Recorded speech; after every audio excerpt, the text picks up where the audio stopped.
Wildlife. They're as much a part of America's heritage as her majestic mountains, cathedral-like forests, crystalline rivers, and rolling seas of prairie grass. And for more than 100 years, America has celebrated and protected that wildlife heritage in a system unequaled in all the world, the National Wildlife Refuge System. That system, managed by the U.S. Fish and Wildlife Service, contains more than 540 refuges, spanning some 95 million acres. What makes these places unique is that they are the only public lands in America set aside specifically for the conservation of animals, birds, fish, and other wild creatures. And as a result, America's refuges provide some of the best wildlife-oriented recreation anywhere in the country. Whether it's fishing, hunting, hiking, or simply observing creatures in their natural homes, there's something for everyone at America's National Wildlife Refuges.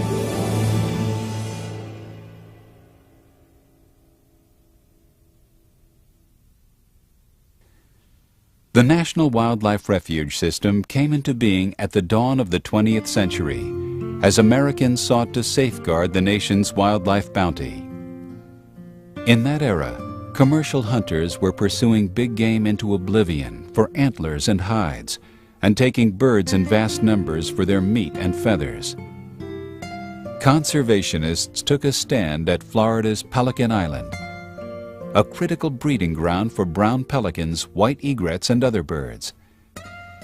In 1903, President Theodore Roosevelt established this tiny 5.5-acre island as America's first national wildlife refuge. And soon, other refuges followed. The Wichita Mountains Refuge was created in Oklahoma in 1905 to provide a haven for the American bison. Although these great shaggy beasts had once numbered in the millions, by the early 20th century, so few bison remained that the government had to ship 15 survivors from a New York zoo to form the starter herd for the new refuge. Other sanctuaries were decreed for pronghorn antelope and bighorn sheep. And after 10,000 elk starved to death on shrinking wintering grounds in Wyoming, the government established the National Elk Refuge in 1912 and launched a winter feeding program. In the 1930s, the devastating droughts of the Dust Bowl years dealt another blow to wildlife, drying out the prairie marshes that migratory waterfowl needed for nesting, feeding, and resting stops. But hunters came to the aid of waterfowl, backing a proposal to purchase duck stamps to generate funds to buy and restore wetlands. After the act passed in 1934, the nation's refuge chief, J. Clark Sawyer, drove around the country scouring the landscape for likely duck habitats.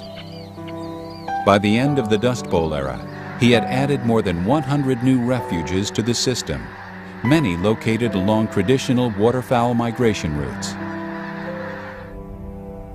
In 1980, the system grew once again, as the addition of vast acreages in Alaska provided protection to nesting grounds for millions of birds and habitats for everything from giant Kodiak bears to Pacific salmon.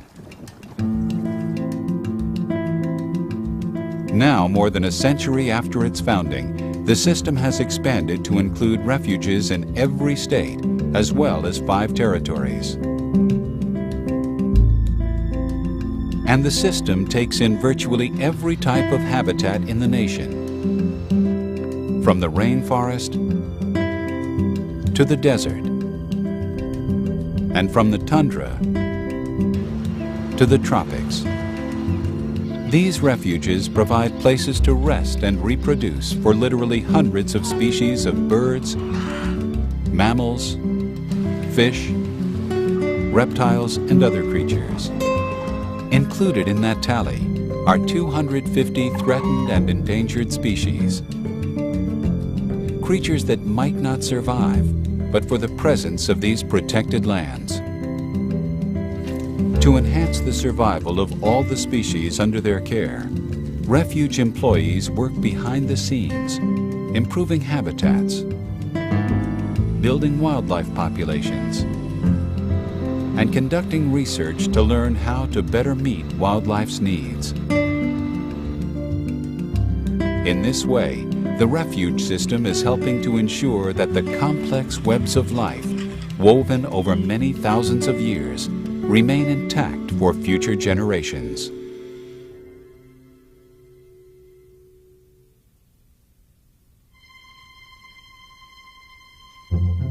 If refuges provide food and shelter for wildlife, they provide sustenance of another kind for people, nourishing our connections with the natural world.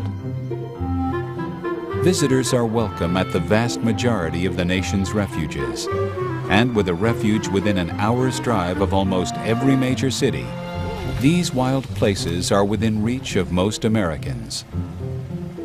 Not surprisingly, one of the most popular visitor pastimes is wildlife observation. Because refuges have preserved the stepping stones that ducks, geese, and other birds use during their migrations, refuges are some of the best places anywhere to experience the wonder and mystery of these ancient seasonal spectacles. Visitors can also harken back to earlier times by visiting one of the several refuges in the Plain States where buffalo thrive. At the National Bison Range in Montana, visitors can witness an actual buffalo roundup. The refuge uses this annual event to monitor the animal's health and trim the herd to levels the grasslands can support. When it comes to viewing elk, there's no better place than the National Elk Refuge in Wyoming. Between December and March, up to 10,000 elk gather at the refuge. From a horse-drawn sleigh, visitors can get a close-up view of these gangly creatures, which weigh up to 700 pounds and have antlers up to 6 feet across. Refuges are also an excellent place to catch a glimpse of less populous species, like the bald eagle. Although the eagle's population had dipped to dangerously low levels in the lower 48 states in the 1960s, eagles are rebounding. That's thanks in part to a string of refuges that provide the birds with the tall trees and undisturbed waterfront locations they favor. Visitors to a Texas coastal refuge can witness another special sight, one of only 2 migratory flocks of whooping cranes in the world. In the early 1940s, only about 18 of the tall, stately birds remained, making them one of the most severely endangered species on Earth. But by protecting the birds' wintering grounds, Aransas National Wildlife Refuge has helped the flock survive and expand to another refuge in Florida called Chassahowitzka. Having established a second migrating flock, refuge officials are guardedly optimistic about the whooping crane's future.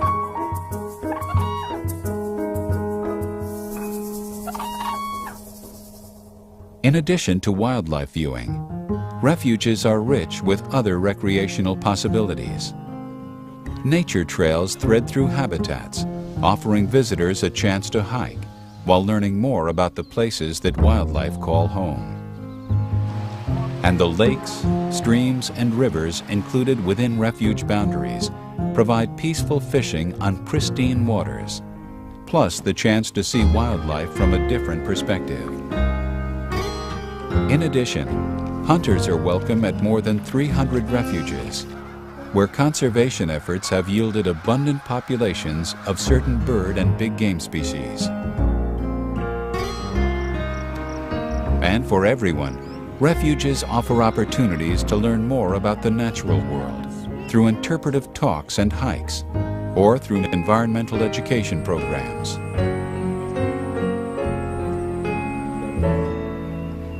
Whatever visitors choose to do at a National Wildlife Refuge, they'll find something special there. A respite, a chance to rejuvenate the spirit, and a reminder of the wisdom of cherishing our nation's proud wildlife heritage.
Rivers and rolling seas of prairie grass.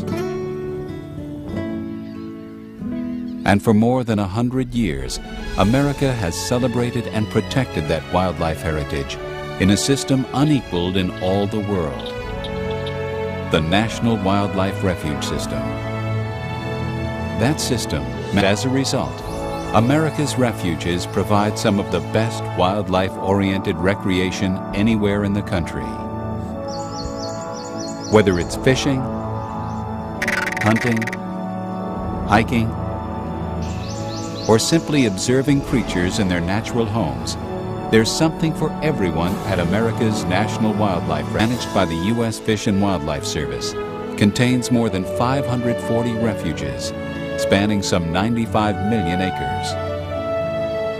What makes these places unique is that they are the only public lands in America set aside specifically for the conservation of animals, birds, fish, and other wild creatures. And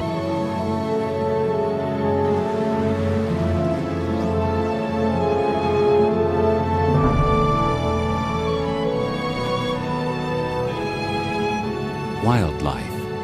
They're as much a part of America's heritage as her majestic mountains, cathedral-like forests, crystalline